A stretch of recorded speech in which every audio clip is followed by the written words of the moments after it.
నాగర్ కర్నూలు జిల్లా కల్వకుర్తి నియోజకవర్గం ఊరుకొండపేట పబ్బతి ఆంజనేయ స్వామి బ్రహ్మోత్సవాలు అట్టహాసంగా ప్రారంభమయ్యాయి. ఈ మేరకు ఆలయాన్ని సర్వాంగ సుందరంగా అలంకరించగా జిల్లా నలుమూల నుండి భక్తులు పెద్ద సంఖ్యలో తరలివచ్చి మొక్కులు చెల్లించుకున్నారు. నేటి నుండి ప్రారంభమైన బ్రహ్మోత్సవాలు వారం రోజుల పాటు జరగనున్నాయి. కాగా ఊరుకొండపేట దేవాలయం ఉమ్మడి మహబూబ్ నగర్ జిల్లాలో ప్రసిద్ధిగాంచింది. ఇక్కడి స్వామివారు కోరిన కోరికలు తీర్చే స్వామిగా భక్తుల నమ్మకం. కాగా అత్యంత వైభవపేతంగా కొనసాగే ఈ ఉత్సవాలకు వచ్చే భక్తులకు ఎలాంటి ఇబ్బందులు కలగకుండా పోలీసులు గట్టి బందోబస్తును ఏర్పాటు చేశారు.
వారిద్దరి యొక్క వివాహాన్ని దేవేంద్ర వయంతో నేటివారైనాడు.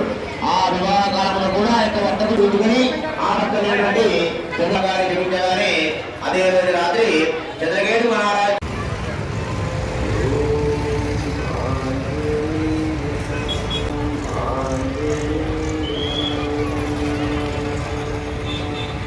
మన గ్రామంలో మన దేవాలయ సన్నిధిలో స్వామివారి సన్నిధిలో నూతనంగా ఈ హోమ కార్యక్రమాన్ని చేయడం జరిగింది.